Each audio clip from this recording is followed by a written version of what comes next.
यहाँ पे लोग डटे हुए हैं एंड तब तक डटे रहेंगे जब जवाबदेही तय नहीं हो जाती। आज रवैया वही है कि अभी भी हैं, हर जगह तैनात है पुलिस वाले, ऐसे दिखा रहे हैं कि बस कब आके अटैक कर देंगे। तो लोग गए नहीं बाहर। कल सरकार ने पूरा कोशिश किया पुलिस के थ्रू कि बर्बरता करके, सरकार गूंगी बहरी है। 1 महीने से हम लोग यहाँ पे बैठे हुए, उनको दिखाने की यहाँ पे लोग बैठे हुए।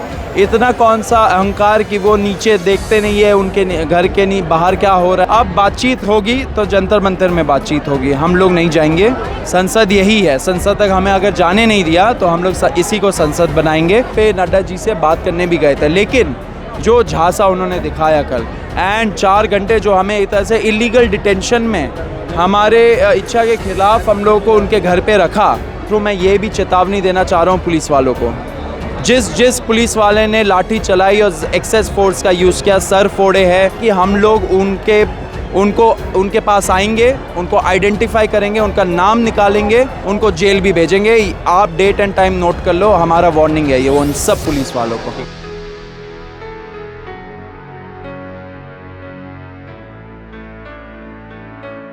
हमारे साथ सौरभ दास हैं जो कॉकरोच जनता पार्टी के प्रवक्ता हैं। सौरभ, ये सब कुछ चल रहा है, सरकार से कल आपकी बातचीत हुई, रात 12 बजे, अभी इस वक्त 12 बज रहा है, कहीं पैर रखने की जगह नहीं है।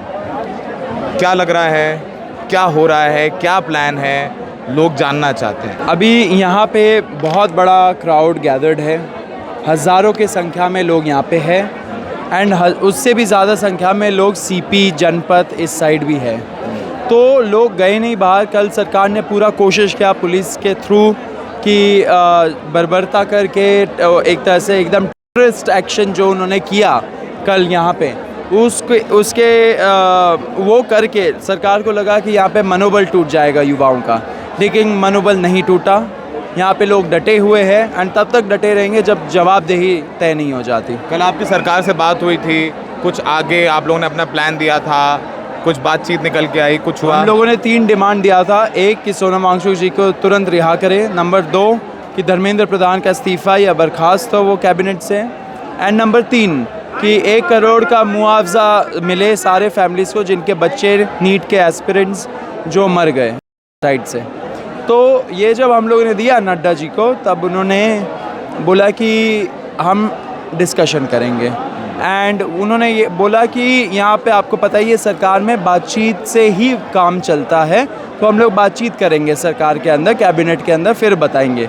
बताइए कितना हंसी वाली बात है कि वो बोल रहे कि बातचीत से सरकार चलती है। नड्डा जी ने अपने ट्वीट में लिखा कि पहली बार आप लोगों की डिमांड प्राप्त हुई, आप लोगों की मांगे प्राप्त हुई, पहली बार उन्होंने कहा। तो वही दिखाता है ना कि सरकार गूंगी बहरी है। 1 महीने से हम लोग यहाँ पे बैठे हुए, उनको दिखाने की यहाँ पे लोग बैठे हुए। इतना कौन सा अहंकार कि वो नीचे देखते नहीं है, उनके घर के नहीं बाहर क्या हो रहा है, आंगन में क्या हो रहा है। तो थोड़ा गिरवान में झाँक के देखना चाहिए नड्डा जी को भी एंड जो प्रधानमंत्री है उनको भी कि क्या हो रहा है। तो अभी कोई डायलॉग नहीं, कल जो मांग दिया वो दिया, बाकी आप लोग यहाँ डुबते हैं। अभी तक कोई डायलॉग नहीं है, कोई उन लोगों की तरफ से न्योता नहीं आया है बातचीत का। अब बातचीत होगी तो जंतर मंतर में बातचीत होगी, हम लोग नहीं जाएंगे। यहाँ पे सुनवाई होगी, सरकार को आना पड़ेगा। सरकार को आना पड़ेगा, यहाँ सुनवाई हो गया, बहुत बड़ी बात करें। आप कह रहे हैं यहाँ संसद लगा लेंगे आप? संसद यही है, संसद तक हमें अगर जाने नहीं दिया तो हम लोग इसी को संसद बनाएंगे। यहाँ पे सुनवाई होगी, सरकार भी आएगी एंड सारे जो वो लोग हैं जिन्होंने युवाओं के साथ इतना बुरा व्यवहार किया, उन सब की जवाबदेही तय होगी। सौरभ, एक बात है और कई लोग लिख रहे हैं और वो लोग भी हैं कुछ इसमें जो आपके साथ सॉलिडारिटी में थे। रत्ना के साथ मैं दूसरे सवाल पूछूंगा डिटेंशन वगैरह के। लोगों ने कहा कि एक प्रवक्ता आपका बर्गर खा रहा था मॉल में, जब इसको विजेता दैया उसको पकड़ा लोगों ने। दूसरा, आप लोग वहाँ बैठे, नड्डा जी ने बुला लिया, आप लोग वहाँ थे, दीपके यहाँ थे, तो कोई दिशा देने वाला नहीं था जनता को। जो बच्चे आए थे हज़ारों की तादाद में, ये भी आरोप लग रहे हैं कि आपने उनको मार खाने के लिए छोड़ दिया। बिल्कुल गलत बात है ये चीज़, क्योंकि देखिए दीपके यहाँ पे थे, रत्ना भी यहाँ पे थी और भी बहुत सारे लोग यहाँ पे थे। मैं और आशुतोष पुलिस के साथ लगे हुए थे क्योंकि वो बोलते थे कि बाहर जो 4 एक तरह से ग्रुप्स बन गए थे, बहुत संख्या में लोग बाहर भी थे जंतर मंतर के, क्योंकि पुलिस वालों ने बैरिकेडिंग कर दी थी। अब उनको कंट्रोल करने के लिए कोई चाहिए होगा, कोई नॉन फेस चाहिए होगा। तो मैं और आशुतोष वहीं गए थे उन लोगों को कंट्रोल करने के लिए एंड वहाँ पे क्राउड थोड़ा सा उत्तेजित हो रहा था, तो वहाँ पे हमें टाइम बिताना पड़ा क्योंकि वो लोग अंदर नहीं आ पा रहे थे। तो हम लोग वो काम कर रहे थे। फिर जब लोग ज़्यादा उत्तेजित हो रहे थे, हमें भी लग रहा था कि लोग ज़्यादा उत्तेजित हो रहे, तब पुलिस वाले आए, उन्होंने बोला कि बातचीत के लिए नड्डा जी है, वो बात करना चाहेंगे। तो फिर हमें रश करके वो ले गए। हमारा पूरा लक्ष्य यही था कि बातचीत होके इस्तीफ़ा हो जाए धर्मेंद्र प्रधान का, तो लोग भी फिर काम हो जाएंगे। तो हमने डे 1 से जब हम लोगों ने ज़बान दी थी कि हम लोग सरकार से बात करेंगे, पीसफुल तरीके से प्रोटेस्ट करेंगे, वो ज़बान हम लोगों को रखना था। इसलिए हम लोग वहाँ पे नड्डा जी से बात करने भी गए थे। लेकिन जो झांसा उन्होंने दिखाया कल, एंड 4 घंटे जो हमें एक तरह से इलीगल डिटेंशन में हमारे इच्छा के ख़िलाफ़ हम लोगों को उनके घर पे रखा, एंड फ़ोन हम लोग पहले जब्त करा लिए। जब हमने उनको बोला कि हम लोग यहीं पे धरना दे देंगे, तब उन्होंने हमें जाके फ़ोन लेने दिया गेट पे। तो ये सब व्यवहार के बाद हम तो सरकार के पास खुद चल के नहीं जाएंगे, सरकार चल के हमारे पास आएगी। अच्छा ठीक है, आखिरी सवाल, आज राहुल गांधी, प्रियंका गांधी, अखिलेश यादव, तमाम लोगों का डिटेंशन हुआ है, हमने कवर किया है, वहाँ पर मौजूद थे। काफ़ी ब्रूट फोर्स का इस्तेमाल हुआ। राहुल गांधी सड़क पर गिर भी गए थे, प्रियंका गांधी भी गिर गई थी, अखिलेश यादव को भी लेके जाया गया, डिटेंशन में छोड़ दिया।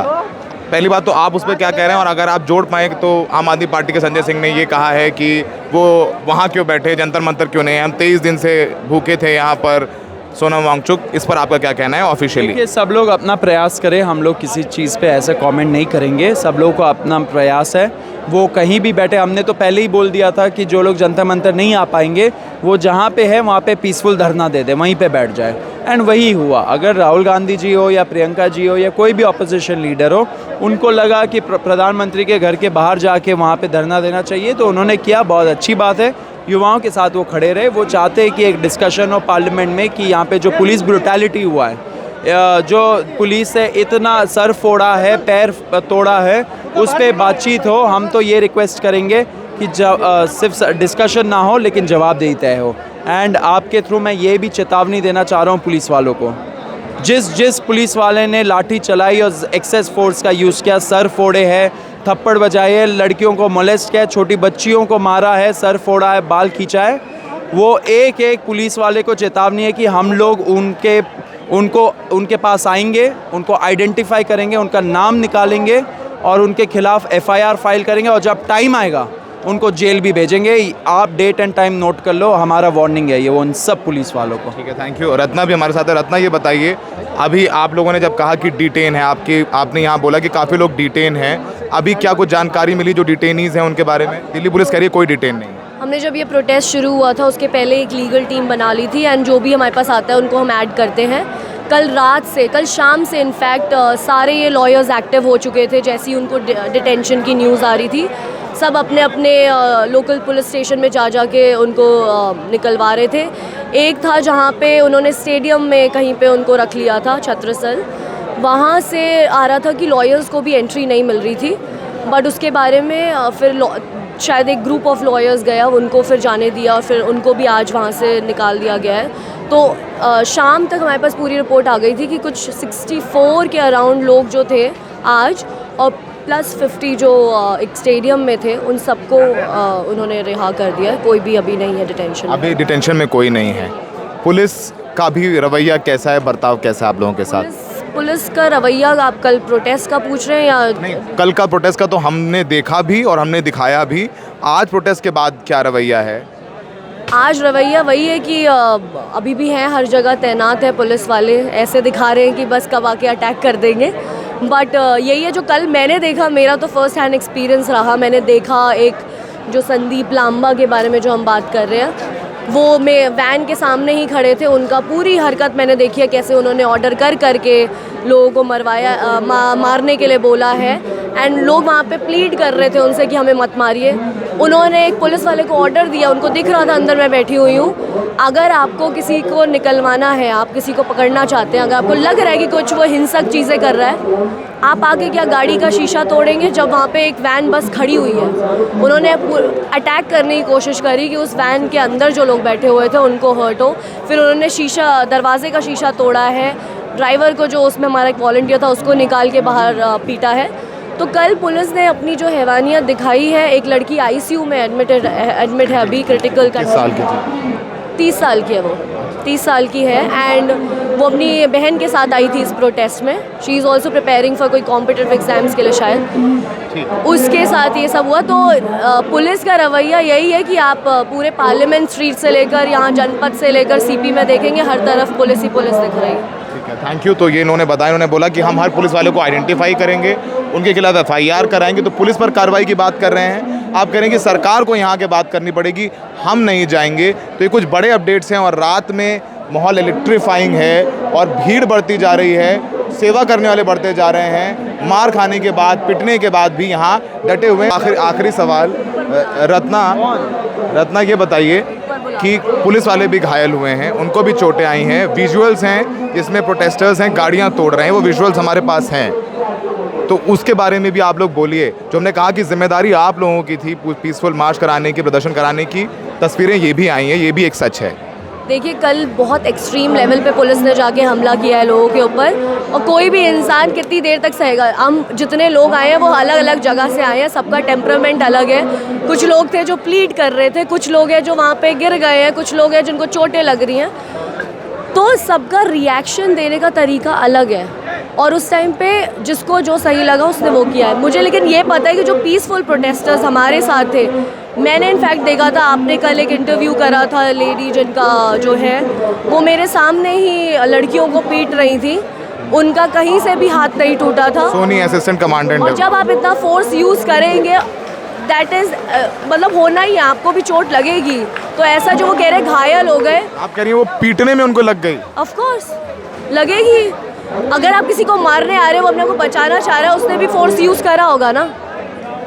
और जो बात आप कह रहे कार वैंडलाइज करी और ये सब करा है, जिन्होंने वो करा है आप उनको आइडेंटिफाई करिए और उनके ऊपर भी कार्रवाई करिए। हम नहीं कह रहे कि जिन्होंने तहलका मचाने की कोशिश करी उनके खिलाफ आप मत करिए कुछ भी, लेकिन जिन्होंने पीसफुली वहाँ पर प्रोटेस्ट करा, उनको जिस तरह से आपने मारा है, उसमें मुझे नहीं लगता कि पुलिस को जो घायल हुए हैं वो कोई ऐसा था कि किसी ने जानबूझ के मारा है उनको। ठीक है, थैंक यू। ये थे रत्ना और सौरभ जिन्होंने हमें बताया क्या प्लान है, क्या है यहाँ माहौल। द रेड माइक पर खबरों का सिलसिला जारी है।